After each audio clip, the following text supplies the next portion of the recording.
Yoldaşlar, hər vaxtınız xeyir olsun. Bugün sizlər üçün dövlət qulluğu haqqında qanunu izah eləyəcəm. Diqqətlə qulaq asın və kanalıma abunə olub bu cür videoların davamlı paylaşılmasını istəyirsinizsə, bildiriş butonunu açıq saxlamağı unutmayın. Deməli, yoldaşlar, bugün sizlər üçün dövlət qulluğu haqqında qanunun ilk 17-ci maddəyə qədər olan hissəsinə baxacağıq. Diqqətlə qulaq asın.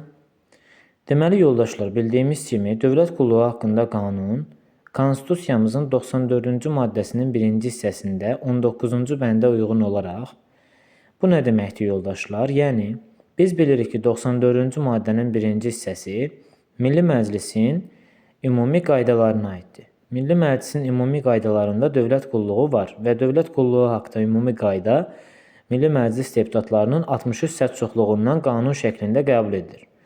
Və buna uyğun olaraq Azərbaycan Respublikasında dövlət qulluğunun hüquqi təşkilatı və maliyyə iqtisadi əsaslarını bu qanun müəyyən edir. Keçid alaq əsas anlayışlara. Nədir dövlət qulluğu? Dövlət qulluğu Konstitusiyamıza və digər normativ hüquqi aktlara uyğun olaraq dövlətin məqsəd və funksiyalarının həyata keçirilməsi sayəsində xidmətdir. Daha doğrusu, dövlət qulluğu vəzifəsində xidmət. Yoldaşlar, dövlət qulluğunun xüsusi növü nədir bəs? Hansı ki, var xüsusi, hərbi və diplomatik rütbə nəzərdə tutulan vəzifələrdə dövlət qulluğu keçmə. Bax, onlar xüsusi dövlət qulluğu gedir. Xüsusi növ dövlət qulluğu sayılır. Məsələn, miqrasiya xidməti xüsusi dövlət qulluğu sayılır. Yoldaşlar, dövlət qulluqçusu kimdir?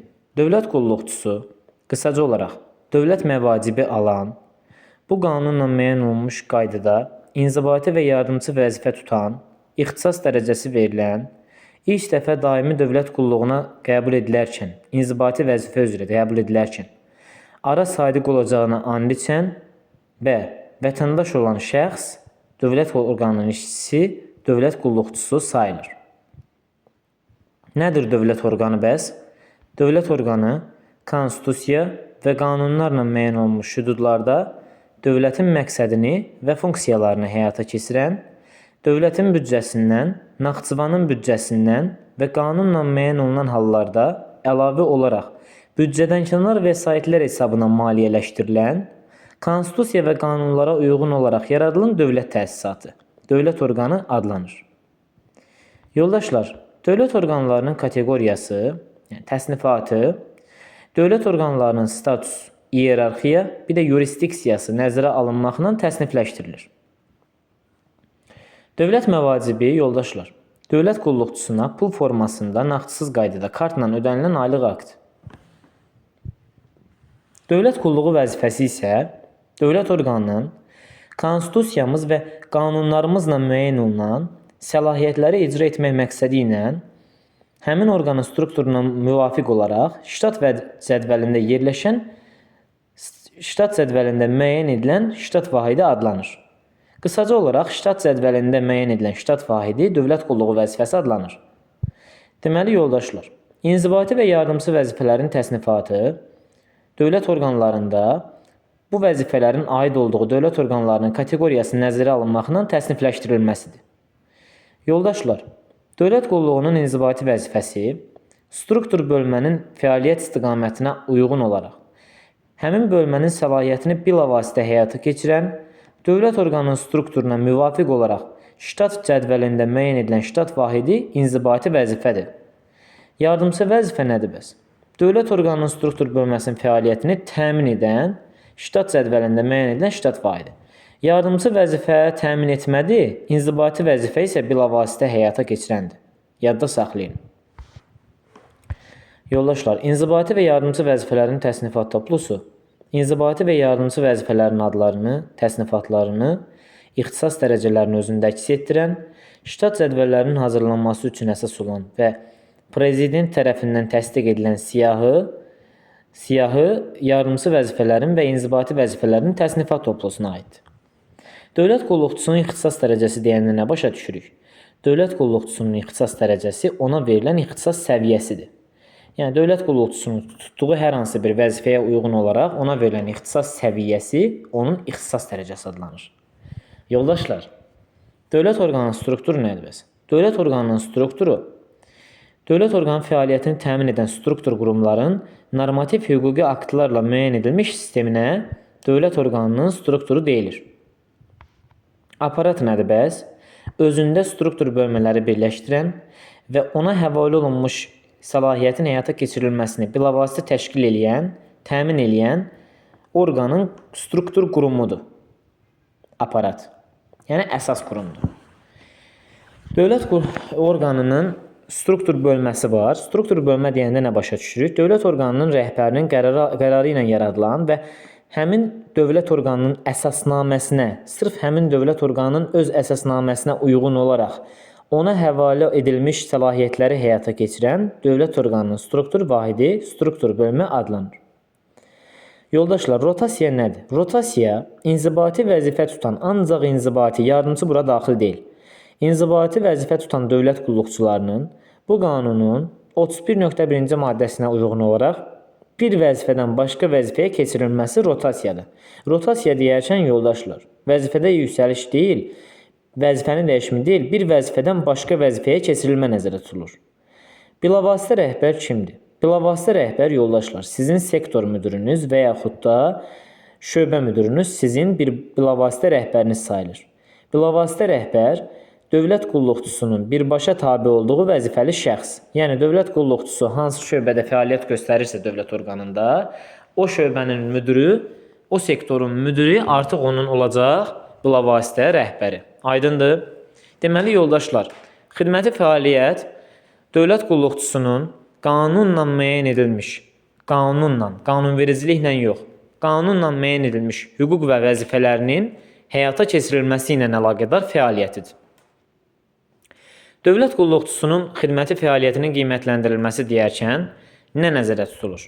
Dövlət qulluqçusunun xidməti fəaliyyətinin qiymətləndirilməsi onun cari fəaliyyətinə, yəni cari deyərkən indiki fəaliyyətinə, məşğuliyyətinə nəzarətin həyata keçirilməsi, onun potensial imkanlarının aşkara çıxarılması, üzə çıxarılması, yəni onun bilik və bacarıqlarının üzə çıxarılması və həmin imkanlardan səmərəli istifadə edilməsi, dövlət qulluqçusunun peşə səriştəliyini, iş bacarığını artırmağa stimullaşdırma və onun əlavə təhsilə və ya təlimə ehtiyacının tutduğu vəzifəyə uyğun gəlmədiyinin yoxlanılması, həmçinin işçinin vəzifədə irəli çəkilməsi üçün potensialının müəyyənləşdirilməsi məqsədi ilə hər təqvim ili sonunda fəaliyyətinin yoxlanması dövlət qulluqçusunun xidməti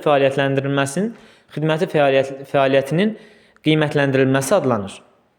Deməli yoldaşlar, dövlət qulluqçusunun xidməti fəaliyyəti onun qulluq keçdiyi dövlət orqanında onun bilavasitə rəhbəri tərəfindən hər təqvim ilinin sonunda aparılır. Şöbə nədir? Şöbə, dövlət orqanının bir və ya bir neçə fəaliyyət istiqaməti üzrə səlahiyyətlərini həyata keçirən struktur bölmədir. Şöbə yaradılması üçün biz vurğuladıq ki, minimum 8 ştat vahidi, sektor yaradılması üçün minimum 3 ştat vahidi lazım olur. Sektor, dövlət orqanının şöbə daxilində və müstəqil şəkildə yaradılan struktur bölmədir.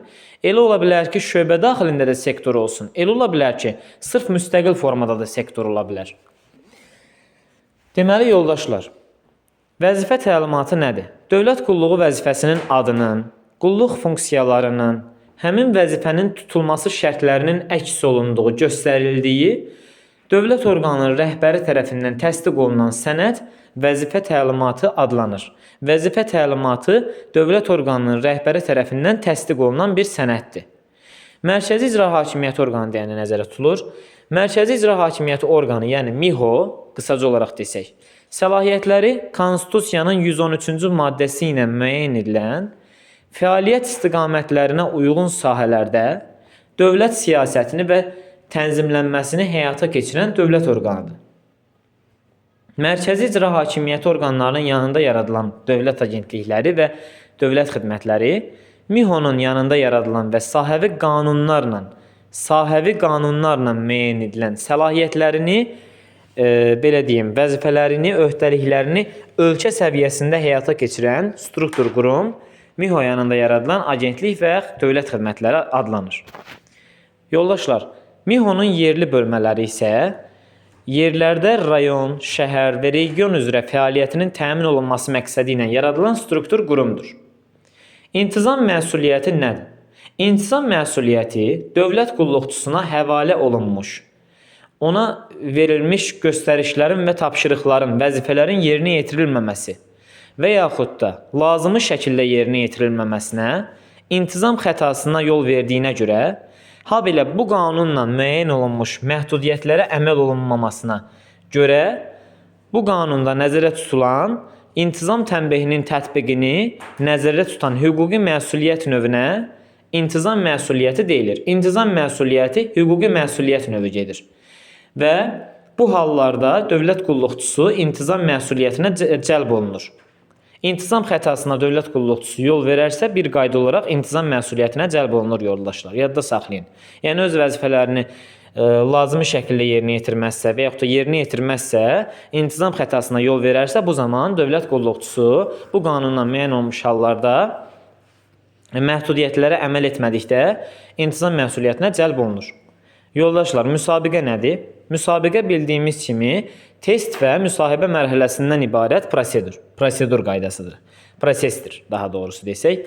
İnzibati vəzifələrin tutulması məqsədi ilə namizədlərin vakant vəzifələrə uyğunluğunu qiymətləndirmək üçün keçirilən test imtahanı və müsahibə mərhələsindən ibarət proses. Müsahibə bildiyimiz kimi iki hissəyə ayrılır. Daxili müsahibə, ümumi müsahibə. Daxili müsahibə nədir yoldaşlar? Mən bunun sizə qısaca olaraq fərqini deyim.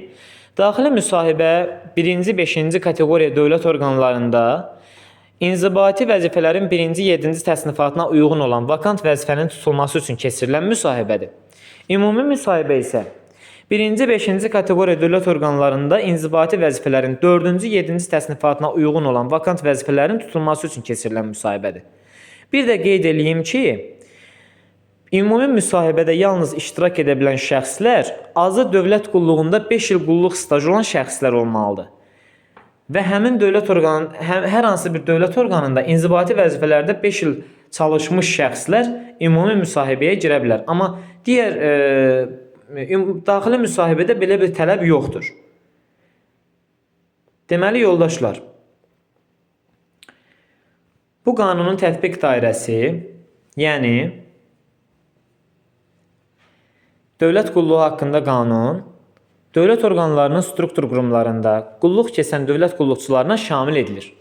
Dövlət qulluğu haqqında qanun, yoldaşlar, bir qayda olaraq dövlət qulluqçularına şamil edilir.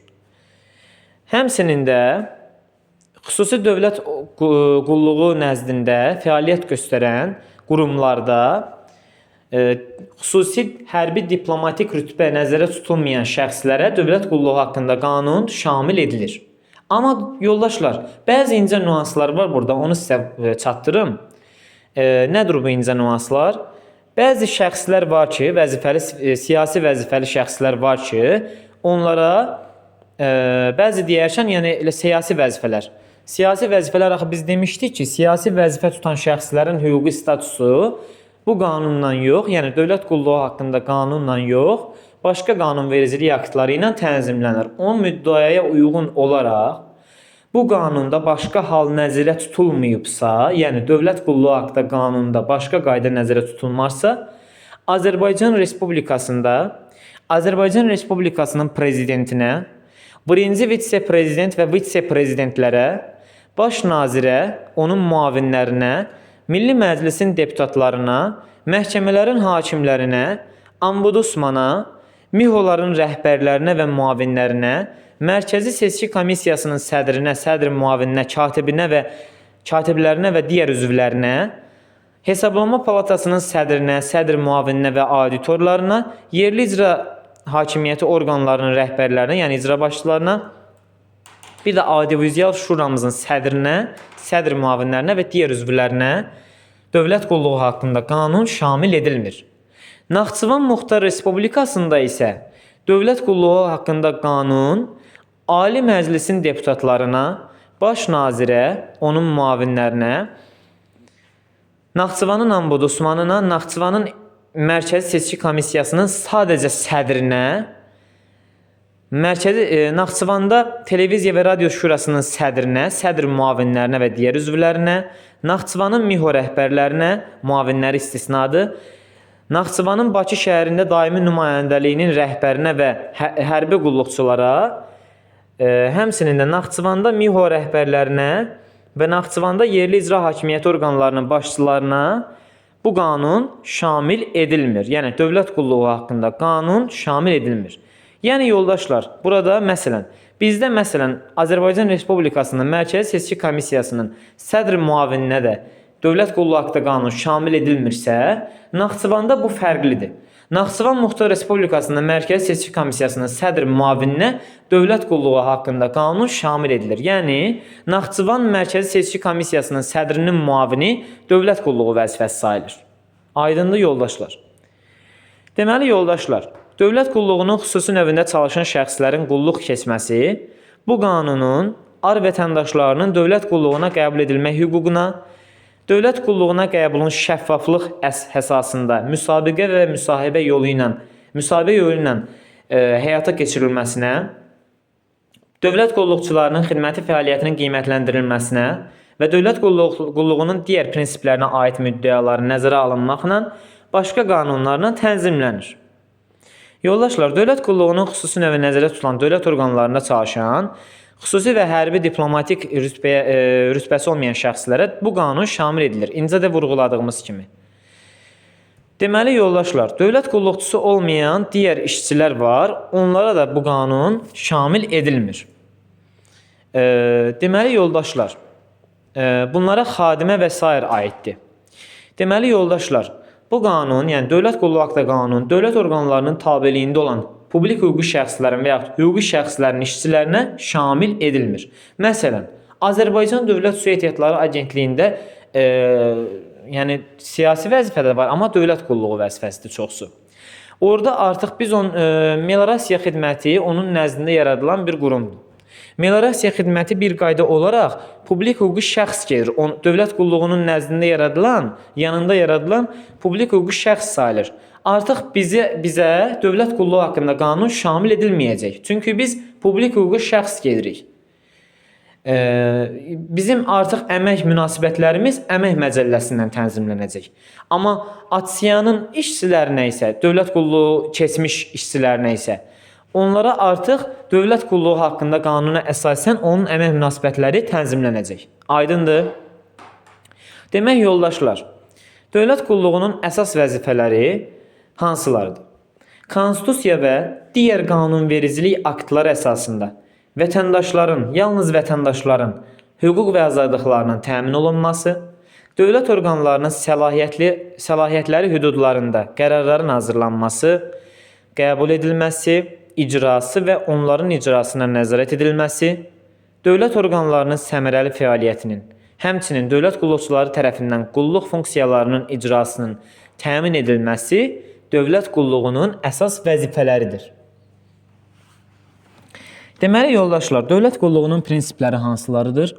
Dövlət qulluğunun prinsipləri qanunçuluq, qanunvericilik, icra və məhkəmə hakimiyyəti orqanlarının səlahiyyət hüdudlarının müəyyən edilməsi, dövlət orqanlarına və dövlət qulluqçularına nəzarət, onların hesabat verməsi, yuxarı kateqoriya dövlət orqanlarının və vəzifəli şəxslərin öz səlahiyyəti hüdudunda qəbul etdiyi qərarların aşağı kateqoriya dövlət orqanları və vəzifəli şəxslər tərəfindən yerinə yetirilməsini məcbur eləyir.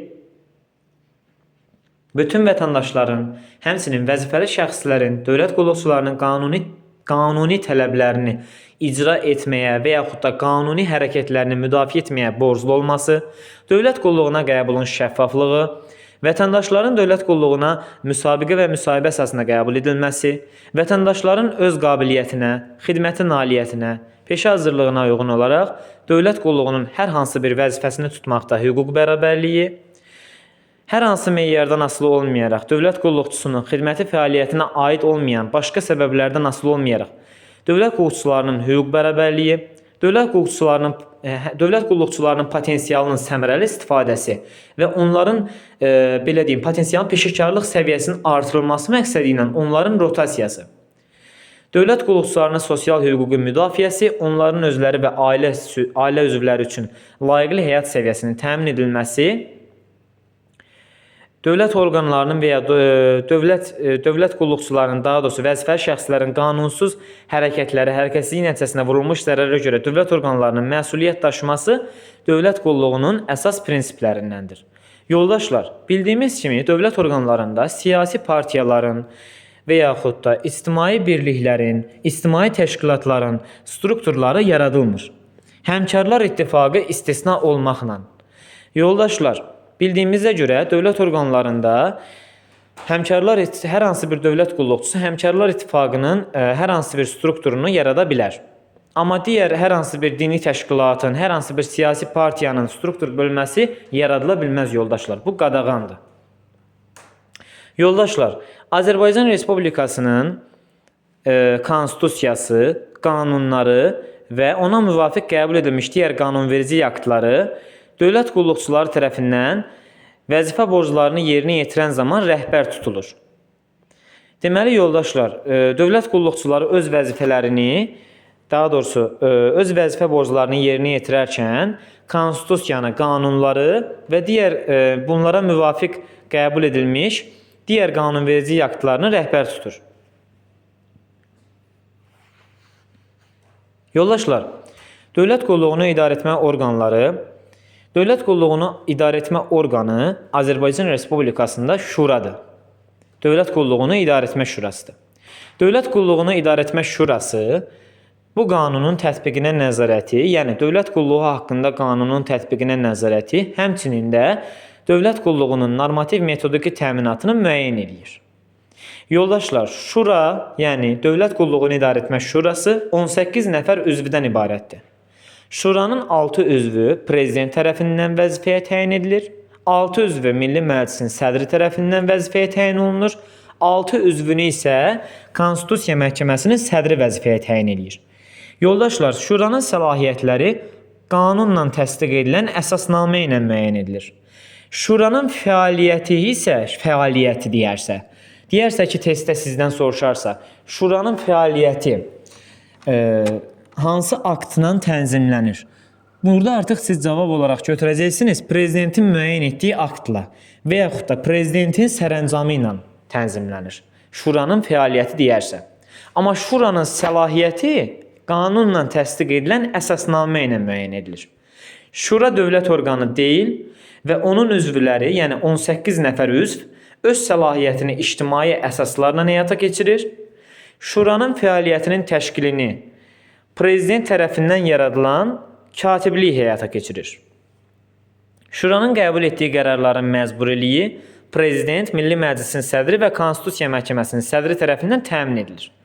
Şuranın qəbul etdiyi qərarlar icra olunması üçün 3 iş günü müddətində müvafiq dövlət orqanlarına göndərilir. Müvafiq dövlət orqanlarına. Yəni, dövlət orqanları deyərkən ümumən layiq gedir. Amma müvafiq orqanlar deyərkən artıq bu hüquqi aktın hansı orqanlara aidiyyəti varsa ora göndərilməyi nəzərdə tutulur.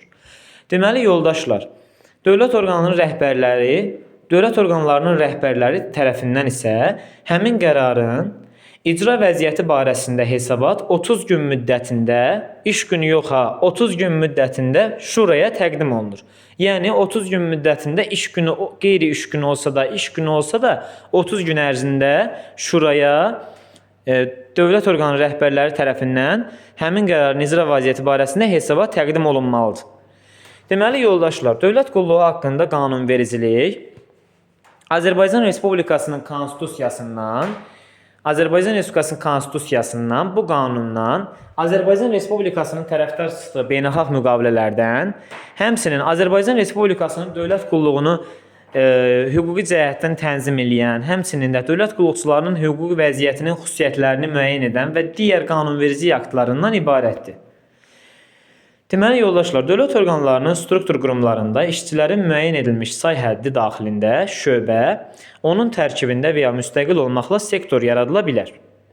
Dövlət orqanlarının struktur qurumlarında struktur bölmənin rəhbəri də daxil olmaqla şöbə yaradılması üçün minimum neçə ştat vahidi lazımdır? 8 ştat vahidi lazımdır, gərəklidir.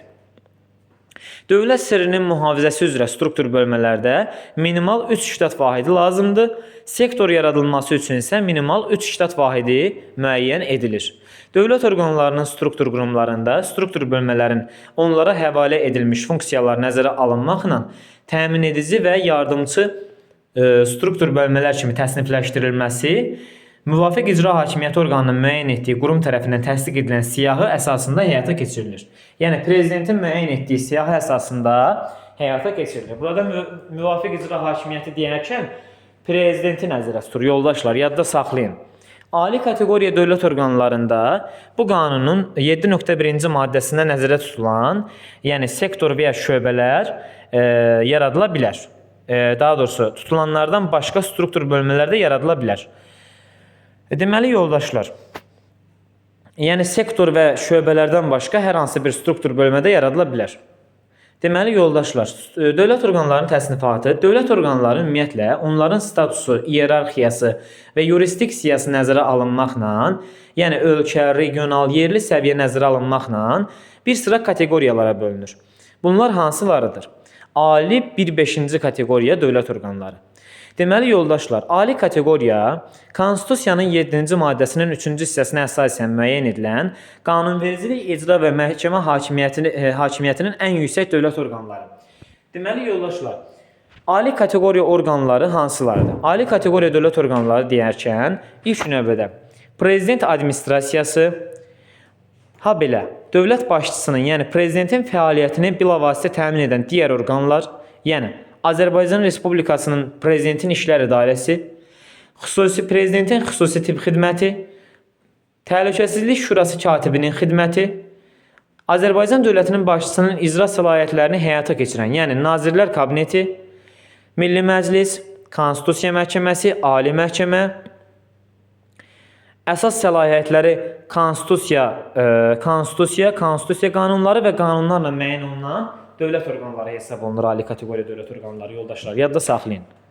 Əsas səlahiyyətləri ali kateqoriya dövlət orqanlarının bir qayda olaraq konstitusiya ilə, konstitusiya qanunları ilə və qanunlarla müəyyən olunur. Deməli, yoldaşlar, tez alaq, birinci kateqoriya dövlət orqanları hansılardır? Naxçıvan Muxtar Respublikasının Ali Məclisi birinci kateqoriya dövlət orqanıdır. Biz bilirik ki, bizim Milli Məclis ali kateqoriya dövlət orqanıdır. Yadda saxlayın, yoldaşlar, %95% yadda saxlayın, qurumlar, Azərbaycanın qurumları və Naxçıvanın qurumları arasında bir pillə fərq var, bir kateqoriya fərq var.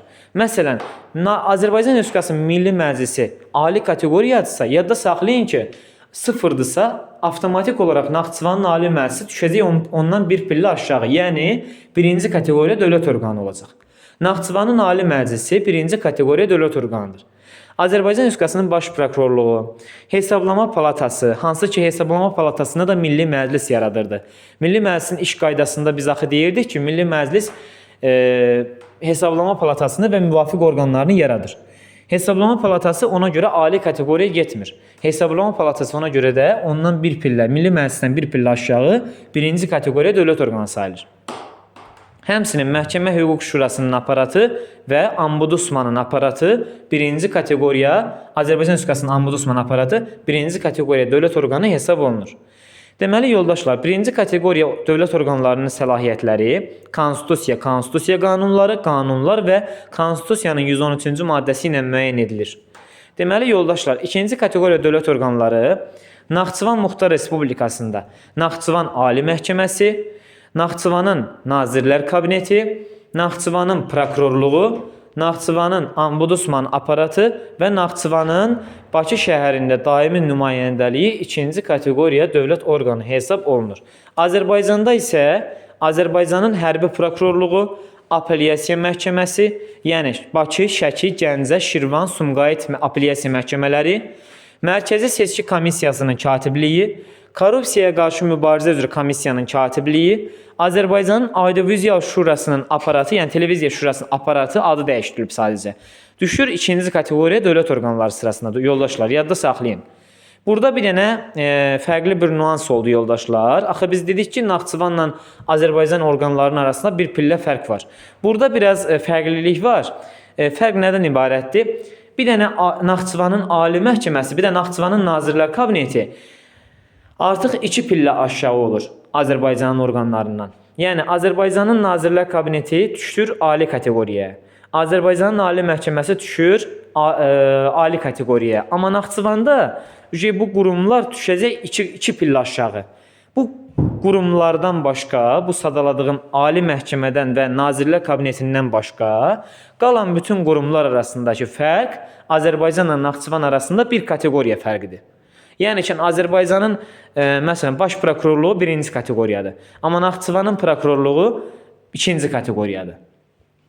Yadda saxlayın yoldaşlar. Deməli yoldaşlar, bundan başqa mərkəzi icra hakimiyyəti orqanları, yəni nazirliklər. Nazirliklər yoldaşlar 2-ci kateqoriya dövlət orqanıdır. Azərbaycan Respublikasının nazirlikləri.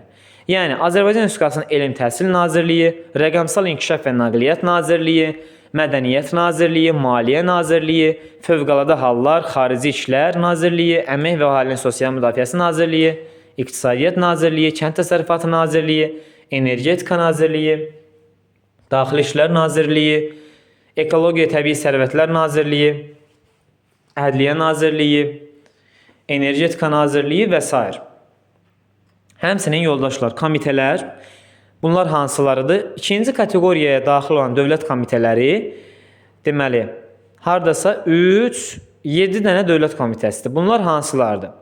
Ailə, qadın, uşaq problemləri üzrə dövlət komitəsi, diasporla iş üzrə dövlət komitəsi, dini qurumlarla iş üzrə dövlət komitəsi, dövlət şəhərsalma və arxitektura komitəsi, gömrük komitəsi, statistika komitəsi, bir də qaçqınların, məcburi köçkünlərin işləri üzrə dövlət komitəsi düşür 2-ci kateqoriya dövlət orqanları sırasına. Qalan bütün komitələr yoldaşlar düşəcək 3-cü kateqoriyaya. Deməli yoldaşlar, bir qayda olaraq yadda saxlayın. Paqonlu xidmətlər, yəni hərbi xüsusi diplomatik rütbə tələb edən xidmətlər 2-ci kateqoriya dövlət orqanları hesab olunur. Bunlar hansılardır? Bu xidmətlər hansılardır?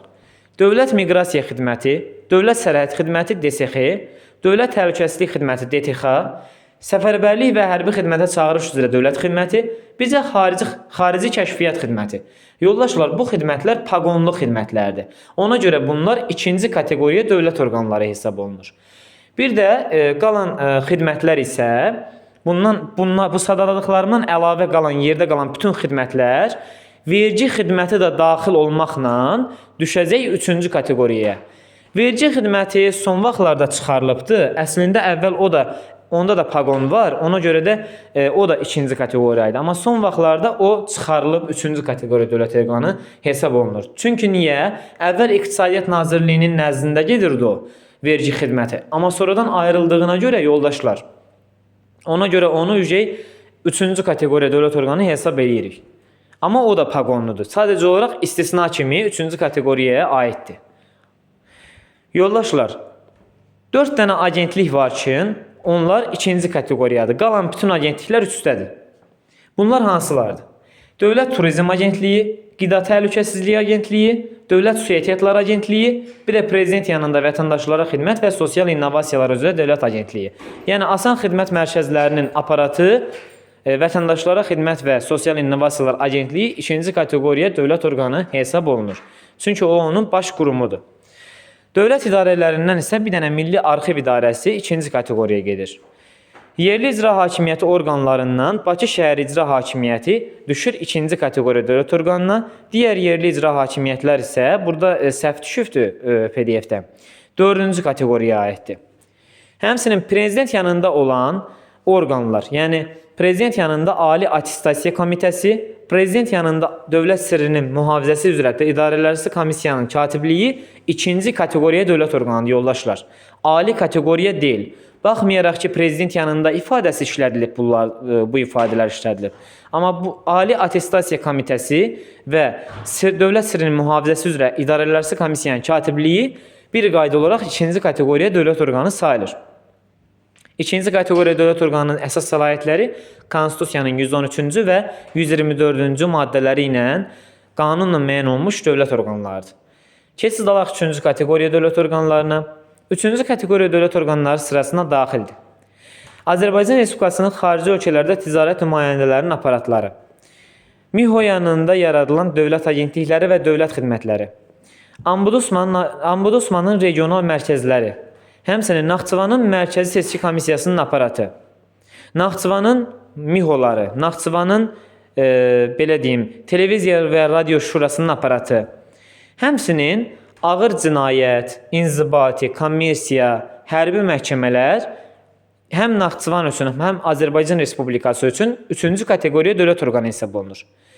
Bakı şəhər prokurorluğu 3-cü kateqoriya dövlət orqanı hesab olunur. Amma digər rayon şəhər prokurorluqları hamısı 4-cü kateqoriya dövlət orqanı sayılır.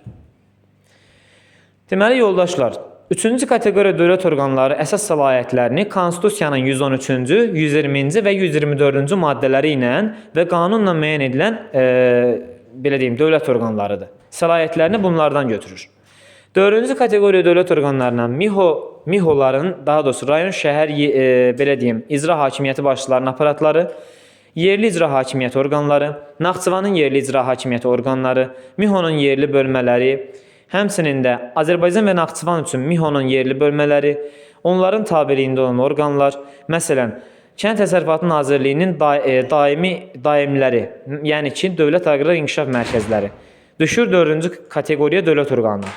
Qida Təhlükəsizliyi Agentliyinin regional bölmələri, düşür 4-cü kateqoriyaya. Səhiyyə Nazirliyinin yerli bölməsi, düşür 4-cü kateqoriyaya. Rayon şəhər statistika idarələri 4-cü kateqoriyadır. Dini qurumlarla iş üzrə Dövlət Komitəsinin tabeliyində olan regional bölmələr, düşür 4-cü kateqoriyaya. Həmçinin rayon şəhər məhkəmələri, məsələn, Mingəçevir şəhər məhkəməsi 4-cü kateqoriya dövlət orqanıdır. Şəki şəhər məhkəməsi 4-cü kateqoriya dövlət orqanıdır. Amma Şəki apellyasiya məhkəməsi 2-ci kateqoriya dövlət orqanıdır. Rayon şəhər prokurorluqları, məsələn, belə deyim də sizə, Sumqayıt şəhər prokurorluğu 4-cü kateqoriya dövlət orqanıdır. Amma Bakı şəhər prokurorluğu 3-cü kateqoriya dövlət orqanıdır. Hərbi prokurorluqlar bir qayda olaraq 4-cü kateqoriya dövlət orqanı sayılır. Deməli, yoldaşlar, amma hərbi məhkəmələr 3-cü kateqoriya dövlət orqanı idi. Deməli, yoldaşlar, 5-ci kateqoriya dövlət orqanlarına müvafiq icra hakimiyyəti orqanlarının yanında yaradılan dövlət agentlikləri və dövlət xidmətləri, həmçinin də müvafiq icra hakimiyyəti orqanlarının MİHOların yanında tabeliyində olan yerli bölmələr, həmçinin inzibati ərazi dairələri üzrə nümayəndəliklər və sahə inzibati ərazi dairələri üzrə nümayəndəliklər 5-ci kateqoriya dövlət orqanları nəzərdə tutulur. Deməli, yoldaşlar, 5-ci kateqoriya dövlət orqanlarına dedik ki, inzibati ərazi dairələri üzrə nümayəndəliklər daxildir. İnzibati ərazi dairələri üzrə nümayəndəlik deyəndə, yoldaşlar, bir qayda olaraq yadda saxlayın, kənd sovetlikləri nəzərdə tutulur. İcra nümayəndəlikləri nəzərdə tutulur. Yadda saxlayın. Yoldaşlar, dövlət orqanlarında vəzifələrin təsnifatı var. Deməli, yoldaşlar, dövlət orqanlarında vəzifələr həmin vəzifələrin funksiyaların məzmunundan, səlahiyyətlərin mənbəyindən və tutulması üsullarından asılı olaraq inzibati yardımçı vəzifələrə bölünür. Siyasi vəzifələri tutan şəxslər var ki, yəni daha üst vəzifəli şəxslər var ki, onlar nazir və sair kimi şəxslər, onların hüquqi statusu başqa qanunverici aktlarından müəyyən olunacaq. Yəni, dövlət qulluğu haqqında qanun onlara şamil edilmir. Onlar dövlət qulluqçusu getmir. Və bu qanunda başqa hal nəzərdə tutulmayıbsa, bu qanunun qüvvəsi onlara şamil edilmir. Bu barədə də digər videoda danışmışıq. Deməli, yoldaşlar, İnzibati və yardımçı vəzifələrə aid ixtisas tələbləri vəzifə iddiasında olan şəxsin həmin vəzifənin öhdəsindən gəlməsi üçün kifayət qədər səriştəsinin olmasını təmin edir. İnzibati vəzifə iddiasında olan şəxsin müvafiq ali təhsili olmalıdır. Həmin şəxsin başqa ali təhsili olarsa, yəni məsələn, hər hansı bir məhkəməyə hakim köməkçisi kimi işə girirəmsə və yaxud da hər hansı bir vəzifəyə işə girirəmsə, mən iqtisadiyyat üzrə oxumuşamsa, artıq ixtisasımı dəyişdirib həmin vəzifənin, inzibati vəzifəmin profilini öyrənməliyəm. Deməli, yoldaşlar, yardımçı vəzifə iddiasında olan şəxsin isə tam orta təhsil olmalıdır, yəni ali təhsil tələbi yoxdur. İnzibati və yardımçı vəzifələri tutmaq üçün əlavə tələblər nə ilə müəyyən olunur? Bir qayda olaraq qanunvericiliklə və vəzifə təlimatları ilə müəyyən olunur. Deməli yoldaşlar, ali kateqoriya dövlət orqanlarında inzibati yardımçı vəzifə tutan dövlət qulluqçularının fəaliyyətini, daha doğrusu həmin dövlət orqanlarının fəaliyyətini, dövlət qulluğu vəzifələrinin adlarını, qulluq funksiyalarını, vəzifələrin tutulması şərtlərini özündə əks etdirən vəzifə təlimatları həmin orqanların rəhbərləri tərəfindən təsdiq edilir. 1-ci 5-ci kateqoriya dövlət orqanlarında inzibati vəzifələrin 1-ci 7-ci təsnifatına uyğun olan vəzifələr, vəzifə təlimatlarına müvafiq icra hakimiyyəti orqanının müəyyən etdiyi qurumun, Nazirlər Kabinetinin müəyyən etdiyi ümumi şərtlərə uyğun olaraq dimlə razılaşdırmaqla, yəni Dövlət İmtahan Mərkəzinə razılaşdırmaqla müvafiq dövlət orqanlarının rəhbərləri tərəfindən təsdiq edilir.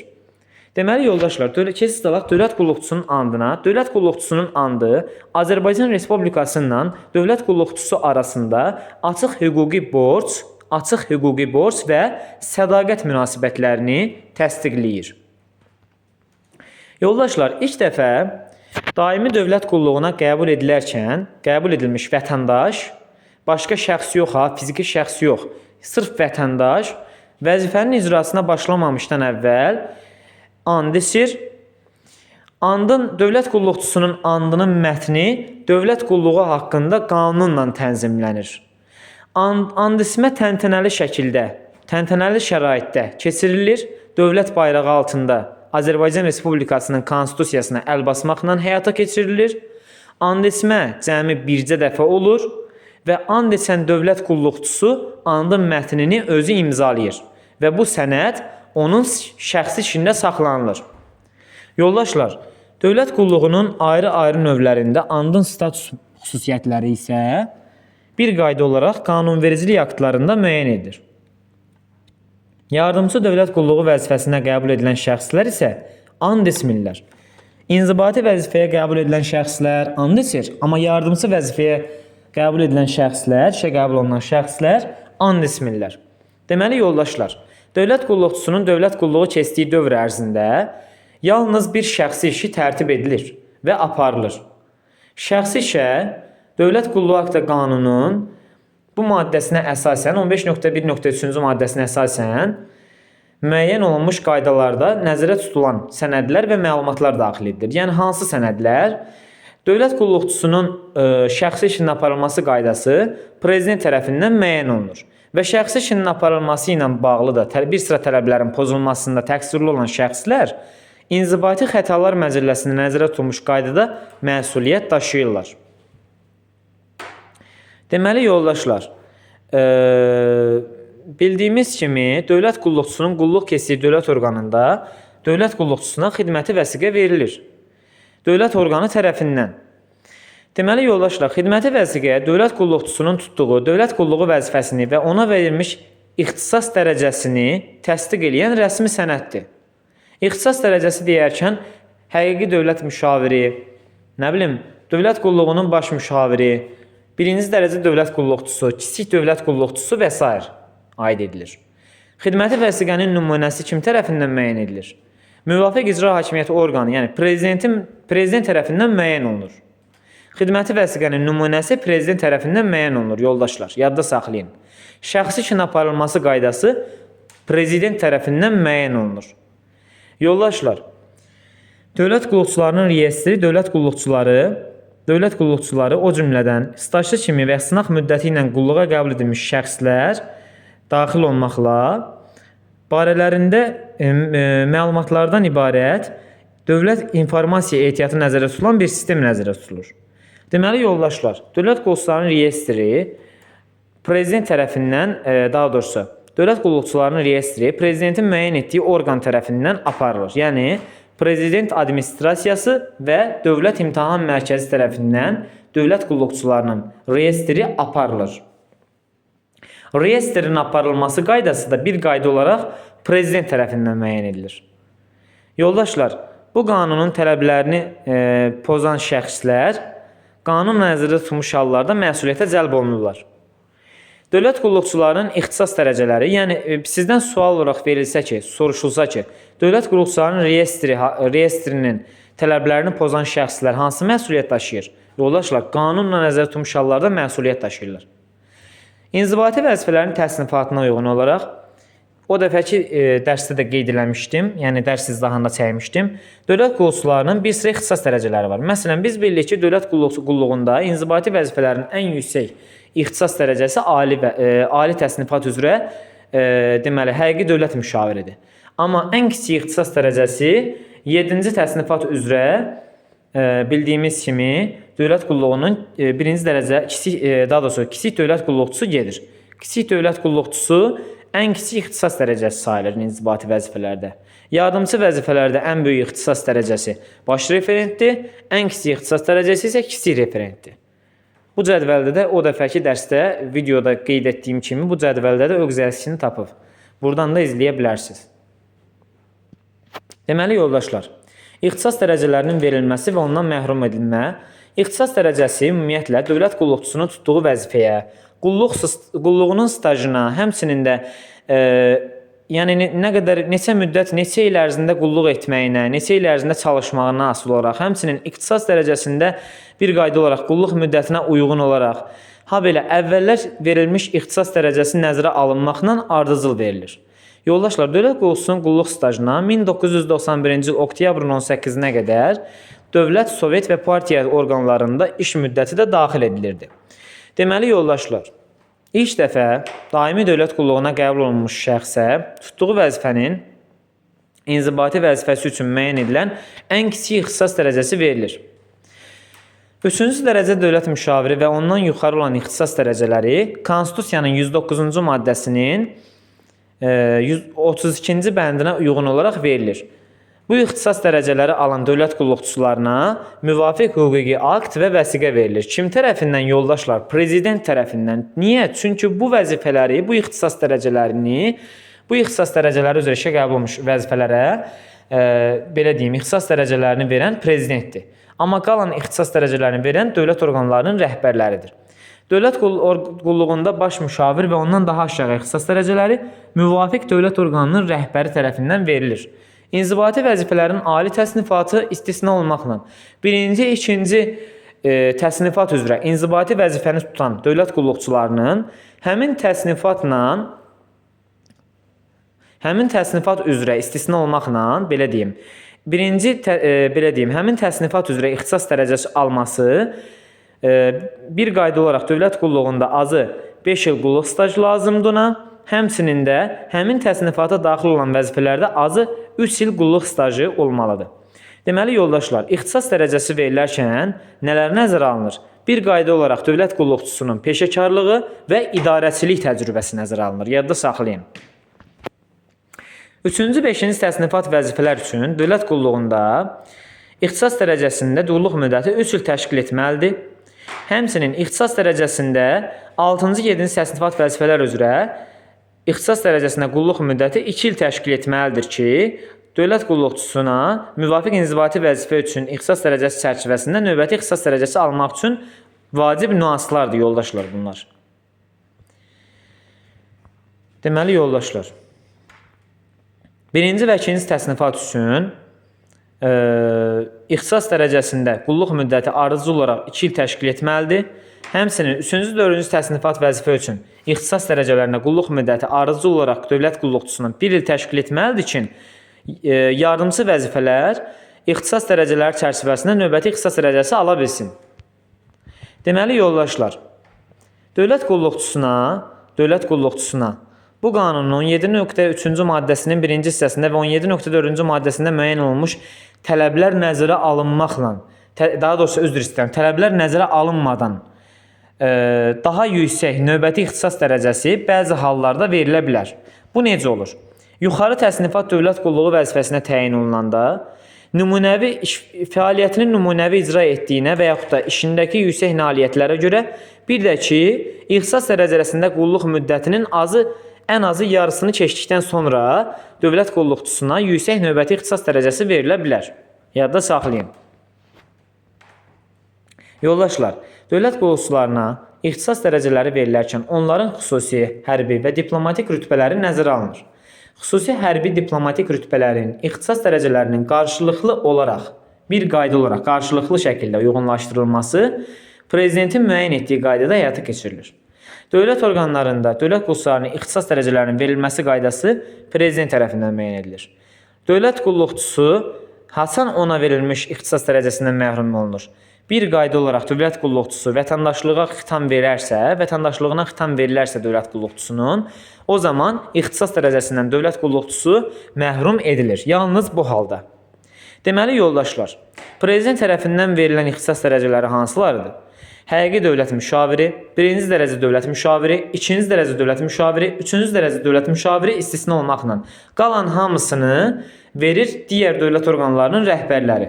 Amma bu qanunun 25.2-ci maddəsinə uyğun olaraq intizam tənbihi qaydasında dövlət qulluqçusunun ixtisas dərəcəsi bir pillə aşağı salına bilər. Prezidentin verdiyi ixtisas dərəcələrindən başqa bütün ixtisas dərəcələrində bir pillə aşağı salınma halı ola bilər.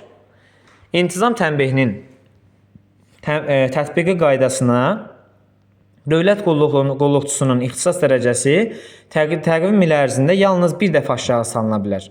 İxtisas dərəcəsi il ərzində yalnız bir dəfə aşağı salına bilər. 2 dəfə ola bilməz. Deməli, yoldaşlar, bu qaydada aşağı salınmış ixtisas dərəcəsində qulluq müddəti həmin intizam tənbihinin verilməsi haqqında əmrin imzalandığı gündən hesablanır. Əmrin imzalandığı gündən hesablanır, yoldaşlar. Deməli, yoldaşlar, ixtisas dərəcəsinin verilməsi, aşağı salınması, ixtisas dərəcəsindən məhrum etmə tətbiq olunan zaman dövlət qulluqçusunun şəxsi işində Əmək Məcəlləsinin 7-ci maddəsinin 2.1-ci hissəsində müəyyən olmuş hallarda əmək kitabçasından müvafiq qeydlər edilir. Bura qədər yoldaşlar, növbəti izahda görüşənə qədər 18-ci maddədən 28-ə qədər izah edəcəm növbəti dərsdə.